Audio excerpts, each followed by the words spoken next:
చూశారు కదా మా బాధలు. ఇంత భయంకరంగా కూడా అవుతున్నా ఈ కష్టాలు. సరేనండి, 4 రోజుల నుంచి విన్నాను. లక్ష్మి గారు కంప్లైంట్ చేశారు మీ గురించి. 4 రోజుల నుంచి అసలు ఆవిడతో మాట్లాడలేదంట. అసలు ఏంటి మీ బాధ, ఏంటి మీ ప్రాబ్లం ఏంటి చెప్తారా?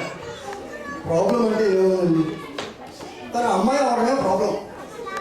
అసలు నా జీవితంలో ఏ ప్రాబ్లమో ఉండకూడదు అనుకుంటాను. అదే దానికి పెద్ద ప్రాబ్లం. అసలు ఈ రిలేషన్షిప్, ఈ సంబంధాలు, ఈ అన్ని ఈ 6 నెలల్లో మొత్తం చూస్తాను. రిలేషన్షిప్ అంటే సంతోషంగా ఎంటర్ అవుతాం. ఒకసారి రిలేషన్షిప్లో ఎంటర్ అయిన తర్వాత మొత్తం తన సంతోషం, తన బర్త్డే, తన అమ్మ బర్త్డే, తన నాన్న బర్త్డే, వాళ్ళ పిల్లలు, వాళ్ళ బామ్మ తగ్గడం, ఆఖరికి వాళ్ళ న్యూ ఇయర్ వచ్చిన తర్వాతే మనకు న్యూ ఇయర్ వస్తుంది. ఇంకా ఈ అమ్మాయిని ఎవరు సంతోషపెట్టారు? సంతోషమైన అమ్మాయి అనడం ఒక మిత్, ఒక భ్రమ. ఆ బ్యాట్మెన్ పిల్లల్ని చూడండి, ఆ బ్యాట్మెన్ అవ్వక ముందు నువ్వు ఎందుకు పడినా నీకేం చేత కాదు, నువ్వు కొంచెం అవ్వలేదు. ఆ తర్వాత ఆ అమ్మాయికి బదులు బ్యాట్మెన్ అయిపోతావు. బ్యాట్మెన్ అయిపోయిన తర్వాత నువ్వు బ్యాట్మెన్ అయిపోయావా, నేను మామూలు మనిషిని పోవాలనుకున్నాను, నీకు ఎలా ఉన్నావు? ఇవన్నీ ఈ తెలుగు హిందీ మూవీస్ వాళ్ళని. అందులో ఏం చెప్తారు? ఒక అమ్మాయి అంటారు, ఒక అబ్బాయి అంటాడు, హ్యాపీగా ఒక బ్యాగ్ వేసుకుని ఎంత పడతాడు, అదేమో 20 పడిపోతాడు మూవీ కోసం. ఆ తర్వాత స్టోరీ ఎవరు చెప్పరు. ఆ తర్వాత స్టోరీ నేను చెప్తా. ఒక రోజు ముద్దు పెట్టకపోతే తప్పు, ఇంకో రోజు కౌగులించుకోకపోతే తప్పు, 2 రోజులు కౌగులించుకుంటే వెళ్ళిపోతాం. ఎప్పుడు నీకే ఏం చేసినా ఇంకా ఈ షాపింగ్ దానికి ఆది అంతం అన్నది ఏమి లేదు. అది జరుగుతూనే ఉంటుంది. క్వశ్చన్స్కుంటుంది, కట్టించుకుంటుంది, క్వశ్చన్స్కి కట్టించుకుని మ్యాచ్ ఉంటుంది, మళ్ళీ క్వశ్చన్స్కుంటుంది, మళ్ళీ కట్టించుకుంటుంది. ఇవన్నీ తీసుకెళ్ళి కెళ్ళాలి. ఆ కెళ్ళాల్లో ఉన్న సామాన్లన్నీ అమ్ముకుని 5 స్టార్ హోటల్లో ఉన్న రోజు కూడా హ్యాపీగా పక్కవచ్చు.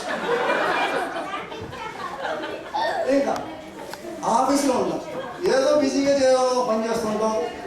నాకు ఏమో బాసులు ఉంటారు, మీటింగ్లు ఉంటాయి, ఇది చేస్తాం.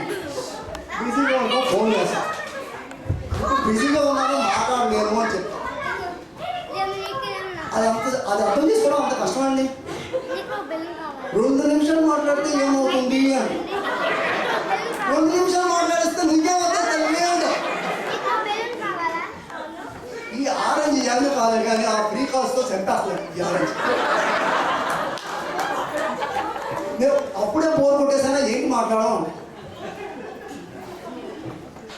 ఏం ఎందుకు ఫోన్ చేశాను అప్పుడు, నువ్వెందుకు ఫోన్ చేసావు నాకేం తెలుస్తుంది, ఆరెంజ్ అడుగు. ఇంకా ఈ మగవాళ్ళకి హార్ట్ అటాక్ ఎందుకు వస్తున్నాయో నాకు ఇప్పుడు తెలుస్తుందండి. ఈ గేమ్స్ ఎందుకు సక్సెస్ఫుల్ అవుతారో ఇప్పుడు తెలుస్తుంది. ఆ వెనకలే ఆడకూడదు కదా. ఈ మగవాళ్ళు ప్రతి మగవాడు విజయం వెనక ఒక ఆడదుంటుందంట ఈ పద్ధతులు. కానీ ప్రతి ఓటమి వెనక కూడా ఒక ఆడదుంటుందని సంగతి ఎవరు చెప్పడం. నిజం చెప్పాలంటే ప్రపంచంలో విజయాల కంటే ఓటమి లేకపోతే అదండి తలనొప్పులు. ఇంకా అలక, ఈ అలక మీద పెద్ద మహాభారతమే రాసి ఏదో ఆఫీస్లో నానా చచ్చి చెడి కష్టపడి ఇంటికి వెళ్తాం. అలక పాము భోజనం చేయకుండా అలకి మంచం ఎక్కేది. గడ్డమాలి బామాలి ఏదో తినిపించేసరికి తల ప్రాణం కోపం వస్తుంది.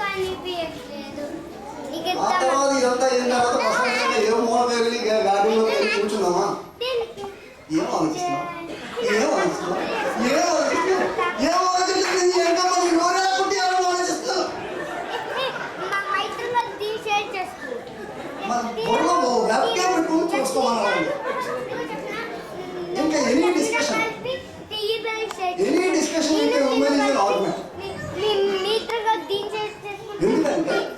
మనం మాట్లాడితే మనం ఏదైనా చెప్తే మగవాళ్ళకి ఒక రీజన్ ఒక సెన్స్ ఉండాలి. పిల్లలు కదా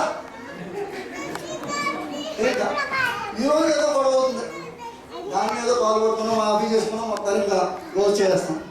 ఈరోజు ఏమన్నది కూడా మనం కొంచెం మర్చిపోతాం.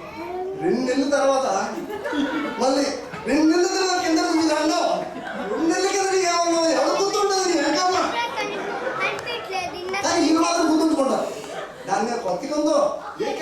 అడిగిందో తీసుకో